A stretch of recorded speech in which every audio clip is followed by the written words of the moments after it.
American Psycho is one of the most tragically underrated movies of the last 15 years.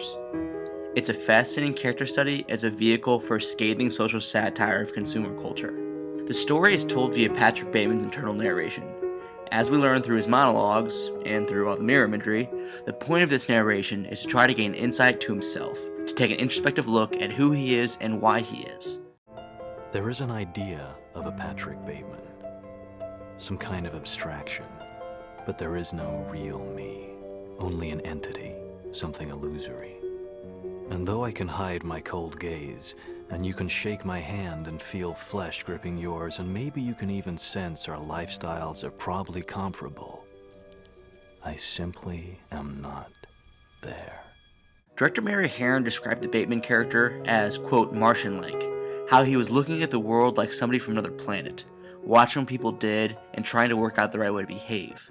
You're inhuman. No, I'm in touch with humanity. Listen to that desperation. Given this disconnect to humanity, But not a single clear, identifiable emotion, except for greed and disgust. Bateman must turn to the culture around him for clues on how to act and how to live. Because I want to fit in. What he sees in his examination of his surroundings is a lifestyle of satirically over-the-top consumerism. Speaking of reasonable, only $5.70. People obsessed with reservations at fancy restaurants. Why aren't we at Dorsia? Dorcia? Dorsia. Dorcia? Dorsia. Dorcia's nice. Who's where? Is that Reed Robinson over there? Is that Donald Trump's car? Who's he with? Is that Ivana Trump? Is that Edward Towers? Drugs. High off this baby, not sprinkled on my fucking oatmeal. They don't have a good bathroom to do coke in. Could you keep it down? I'm trying to do drugs. And just being masters of the universe.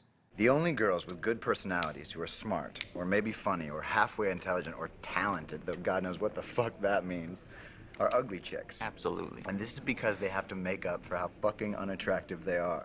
And so he values the things that his culture values. Notice a sound effect being used, like a sword being unsheathed.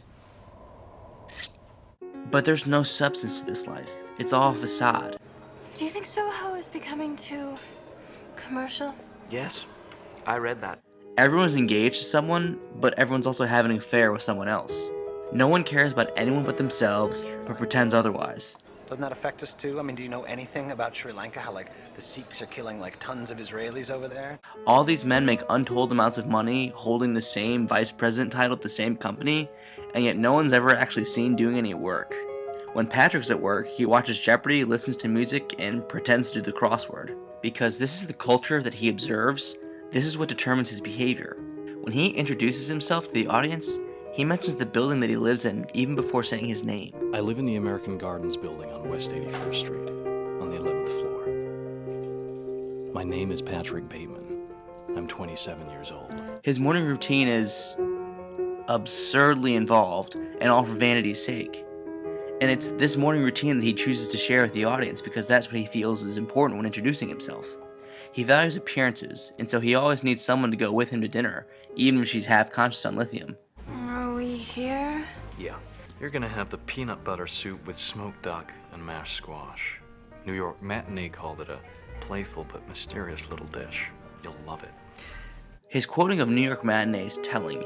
He takes in advertisements and lives them out as a consumer, but to the extent that his consumerism defines everything about him. He also has a penchant for Valentino suits and Oliver Peoples glasses. Marcus and I even go to the same barber, although I have a slightly better haircut. He consumes shallow popular music and studies it thoroughly, part of his work to understand the culture around him and blend into it. It's an important message. Crucial, really.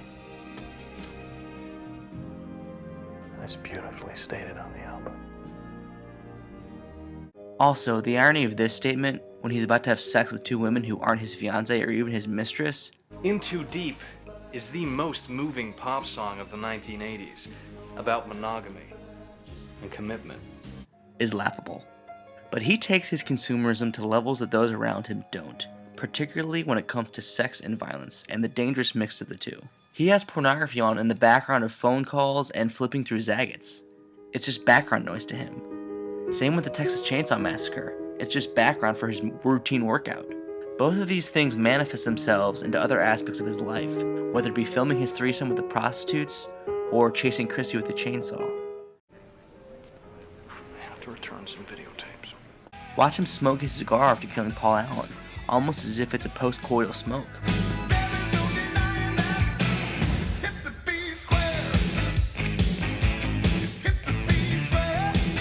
But his consumption goes beyond advertisements and products and media.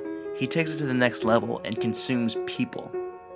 After he kills Paul, he consumes his identity by pretending to be him on his voicemail. Hi, this is Paul. Been called away to London for a few days. Meredith, I'll call you when I get back. Hasta la vista, baby. And later pretends to be Paul with the I'm prostitutes. Paul. My name's Paul Allen. You got that? He also literally consumes people. This is hinted at with the opening credit sequence. It shows blood dripping, but it turns out the blood is just food, a tactic eventually borrowed in the opening credit sequence of Dexter. We also see the model's head next to a sorbet. He comes up from the covers with blood on his face as if he's physically eating Elizabeth as he kills her. He takes a bite out of Christie's leg. And he even admits to his lawyer that he tried to eat some of his victims. I ate some of their brains. The ultimate irony of Patrick Bateman is that he turns to this consumption in order to form his identity because it's what his culture demands, and yet it is this same culture that denies him his identity. And this is the main criticism of this society that the movie makes. At this point, I feel I should address a plot point that many viewers disagree on, whether or not these murders happen or are in his head. Writers Mary Herron and Genevieve Turner, and Bret Easton Ellis, have gone on record saying that they never wanted viewers to think that the murders didn't happen, and this sequence, where he's clearly hallucinating, was only in place to convey that he's losing his grip on reality, not to imply that none of the murders were taking place.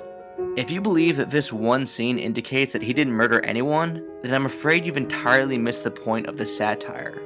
People in this camp note that Bateman confesses several times to what he's been doing. I like to dissect girls. Did you know I'm utterly insane? Great tan, Marcus. I mean, really impressive. Where do you tan? My need to engage in homicidal behavior on a massive scale cannot be corrected, but I have no other way to fulfill my needs. We need to talk. Talk about what, Patrick? And when Lewis sees him stuffing Paul Allen's body into a cab, Ooh. Where did you get that overnight bag? some viewers assume that because people aren't reacting, he must just be imagining that he's telling people these things. I believe rather that these people are so selfish and so wrapped up in themselves that they don't notice a serial killer right in front of them, even if he's confessing. Another scene people point to is where Bateman re-enters Paul Allen's apartment and it's clean. The bodies are gone and the blood is gone, as if they were never even there. But notice the paint cans and this strange interaction with the realtor. Given how many times it's been noted how expensive Paul's place is, There is a moment of sheer panic when I realize that Paul's apartment overlooks the park. And it's obviously more expensive than mine. This is nicer than your other apartment. Oh, it's not that nice. it's not outside of the realm of possibility that this realtor found the blood and the bodies in the apartment and disposed of them and cleaned it up instead of reporting it so that she wouldn't lose such a valuable piece of real estate. Notice how her demeanor changes when she sees him looking at the paint cans.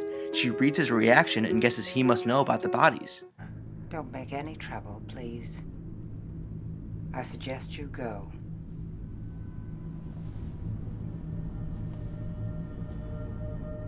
Not only is it the selfishness of the society that helped him get away with mass murder, but also the greed and the indifference. The most crucial scene that people say proves that the murders didn't happen is his lawyer claiming to have seen Paul Allen in London, so Paul must still be alive.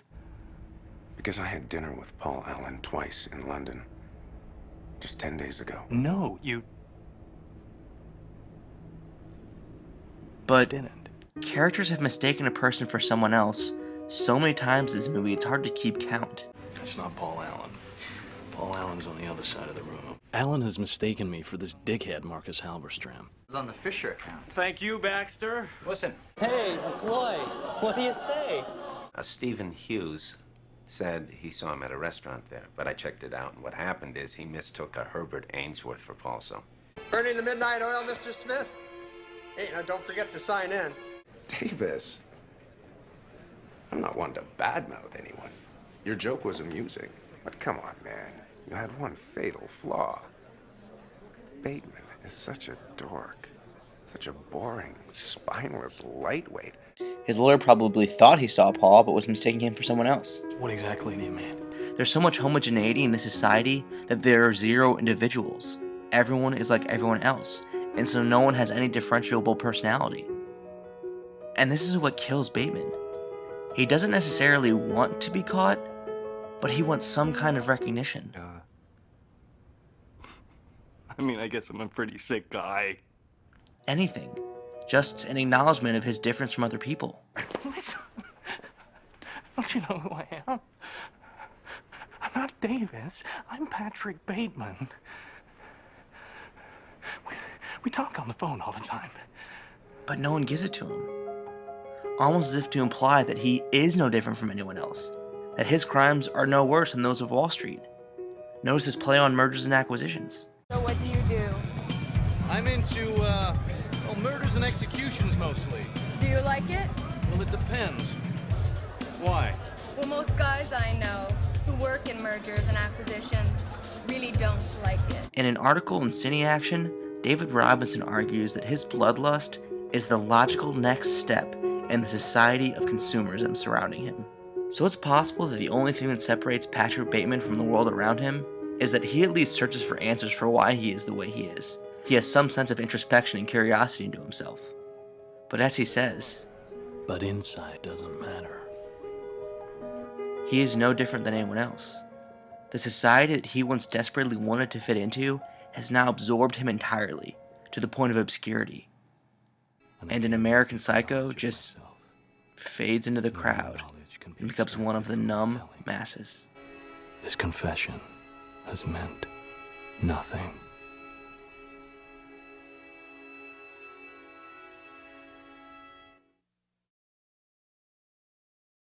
I know my behavior can be erratic sometimes.